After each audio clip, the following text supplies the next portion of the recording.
I said, I can't move. I said, there's a shock going through my whole body. I can't feel anything, man. I still remember the day I was in the film room watching film, and I was watching the California Bears, and my defensive backs coach, Larry Slade, came in the room. He said, Inky Johnson, I got some good news for you. And I dropped the clicker, and I said, Coach, what is it? He said, son, you're a projected top 30 draft pick. He said, all you have to do is play these next 10 football games. You're an automatic multimillionaire. I ran out of the room. I got on the phone. I called my mother and my grandmother. I said, listen, I said, after this season, our lives are about to change forever. And little did I know our lives were really about to change. The first game we come out, play against California Bears. I get an interception. We shut them down. We get the victory. Second game, we're playing against Air Force. It gets late in the game, found ourselves in a dogfight. Now I approach the tackle like I approach any other tackle. And the way I'm approaching it, either I'm going to knock you out or you're going to knock me out. I'm 165 pounds. I can't play with anybody. But at the point of contact, when I hit this guy, something different happened that had never happened to me before in my life. I hit him, and it seemed as if every breath in my body left. My body went completely limp. I fell to the ground. I blacked out. I looked at the doctor because I couldn't feel my right arm. They had poked me with all type of needles. Inky, can you feel this? Can you feel? I couldn't feel a thing. They took me back. They ran the CAT scans, and they rolled me back into my room, and I'll never forget it. All in about a 15-second time frame, I was lying there in my bed. My father, he went to take a step in, and he looked at me, and he said, son, I can't do it. And he walked out. My mother, she came in. She was running. She kissed me on my forehead. She said a prayer. She said, Ink, everything is going to be okay. And she ran out. And as soon as my mother stepped outside of the room, the doctor rushed in from the opposite side. And he said, hey, get in there. We got to rush this guy back to emergency surgery. He's about to die. I said, what? I said, my mom just told me everything was going to be okay.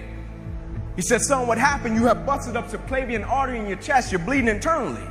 Have to rush you back and take the main vein out of your left leg and plug it into your chest in order to save your life. And when I woke up from recovery, the same doctor was standing over me. He said, Inky, I have some good news and some bad news for you. I said, you got some bad news for me? After telling him I was about to die, I'm still alive. How bad can it get? I'm still here.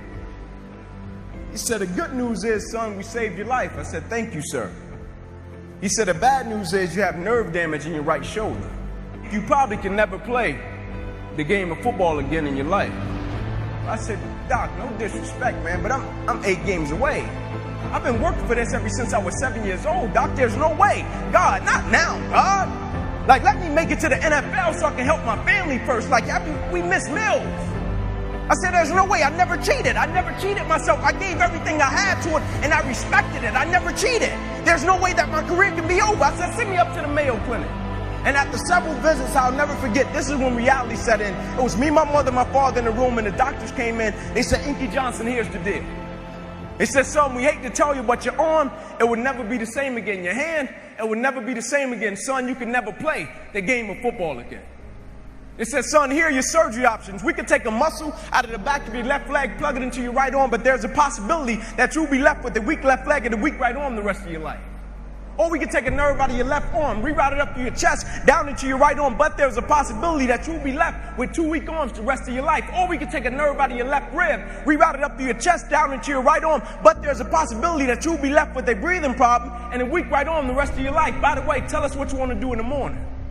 And the next morning, I walked into the doctor's office. They said, son, what option did you choose? I said, no disrespect to you, doc. I'm not choosing an option. My situation is out of your hands.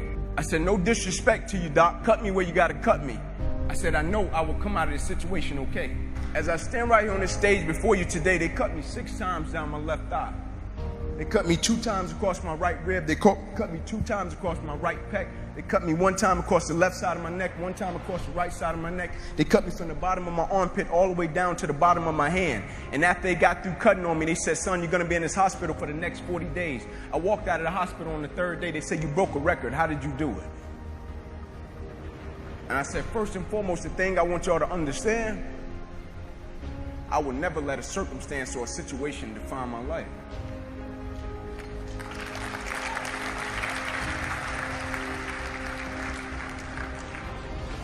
But most importantly, you know what I had invested? I had sweat equity. I had been working my whole life. And what I didn't understand, by being determined to chase something, by being committed to it, and what commitment is staying true to what you said you were going to do long after the mood that you have set it in has left. You see, people think commitment is saying, yes, I'll do it on the days when it feels good. But I had been committed to everything that I ever started in my life, and I never stopped and I never quit it. And so by being committed to everything that I started, I finished it. It built a certain type of spirit. It built a certain type of mentality. It built a certain type of individual. And so now I couldn't quit even if I wanted to. I couldn't lay in the bed even if I wanted to. I couldn't stop even if I wanted to. I had too much sweat equity in my life and everything that I was doing. I understood the process is more important than the product. It wasn't about the outcome for me. Whether I made it to the NFL or not, that was inconsequential in God's plan for my life. But I was going to fall in love with that process because I understood by falling in love with that process, it was going to turn me into a machine. A lot of people need a little extra money to get motivated. A lot of people need, whatever the case may be, a little bonus to get motivated. I don't need anything but breath in my body and life. And every day I wake up, I understand I got 2 children depending on me. I understand I got a wife depending on me. I understand I got a world that needs me. The reason I go at life with the passion and the zeal that I go at it with is because I understand every day of my life is somebody in the world that is dependent on me. It may not be you, and if it's just about you, you're in trouble because I'm telling you, you're going to hit something in life that's a lot tougher than you, and it's going to test your will and it's going to test your heart. And if it's just about you and if it's just about the product, it will crush you. Every day I get up, I understand it's somebody in the free world that's looking at me to see if I'm going to keep going. And so I can't quit. And so I went back to school the next week after they had just saved my life. I was back in class. I had to learn how to write all over again. Had to learn how to walk all over again. Had to learn how to tie my shoe all over again. Had to learn how to bathe all over again. Had to learn how to live life all over again. Never one time did I say, let me go home. I need a break. You see, the thing we have to understand about everything that we're a part of, first and foremost, it's a blessing by God. And when it's a blessing, you can't help but to give everything you got to it. My life got saved. I got spared my life. Almost died. The doctor came to me on the field. He was on one knee and he grabbed my wrist and he said, son, you don't have a pulse. I don't even know how you're still living. The thing about it, my wound, like you can see this. You can see my arm. My wound is visible. But it's a lot of people in this room that are wounded and you can't see it. And it's internal. And so the opportunities that we pass up to be a blessing to other people, we can save their life with just one encounter.